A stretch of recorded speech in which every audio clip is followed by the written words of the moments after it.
I just had this thing. Where? It's day 24 of my 30-day Godot challenge. And right now, I'm looking for the start button. You know where I left it? I left it in the project. Let's go check it out. Okay, so here we are on the project, and what do you know? I found the start button. Not anything too amazing. Oh, look, I've got a start button. I hover over it, it changes. It changes stuff. And then it loads testing grounds right now. So how this start menu works is that I have a variable right now called starting level. It's got a pack scene, so whatever level I want to load, I just load it in here. And then when I push start, it loads it up. Not anything amazing. But what I did learn is about this was about UI themes. And all that. So I got to learn something, and the UI in this game engine is like its own beast, and I didn't even realize how much of a beast it was until I started diving into it. But I plan on messing around with this a little bit more, but this was just amazing. There's a link in the description to the video that I skipped through until I got to the information I went through, but I plan on going back and watching the whole video through because it seemed to be really informative, and had I watched the whole thing, this would probably look a lot better. But that's where I'm in the project. But if you watched the last video, you remember I talked about a paper prototype.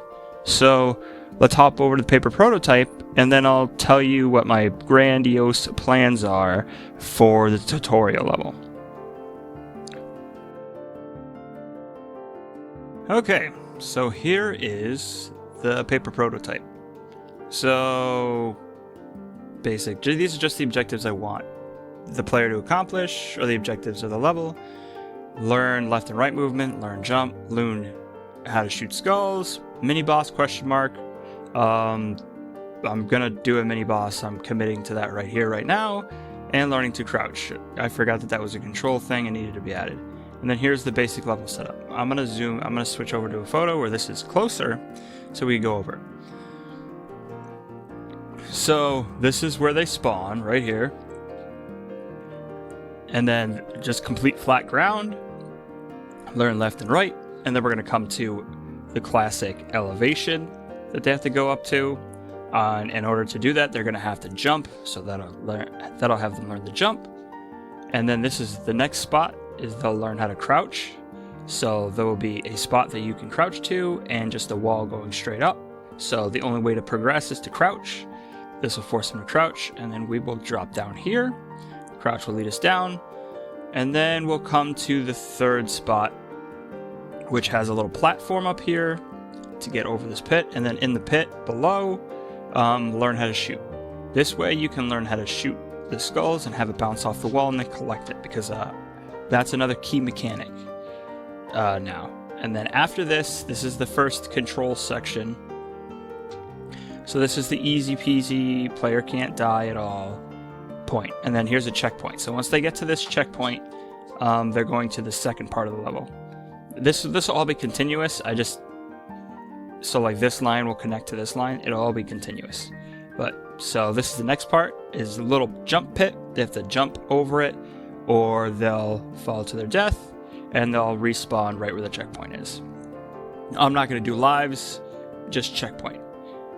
The first enemy will be down in a pit.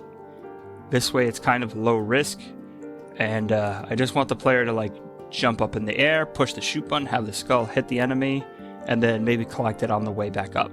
That's all I want to happen. And then I have two paths. It's a little messy over here, but they can take these platforms. They can take these platforms up. There's going to be an enemy here. Platforms up to this thing, and they can crouch and drop down back into here, or they can go straight. There's another little platform they have to jump on. There's an enemy on the platform, so they have to shoot a skull, bounces off the enemy, they collect it, jump onto this platform, and then jump onto this end. And then over here, they're going to drop into the mini boss fight.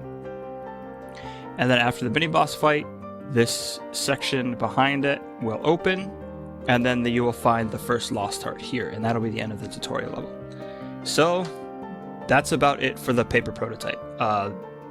I think this will flow really nice, but until it's built, I really won't know. But I think this is good structure, and then the level will just need tweaking afterwards.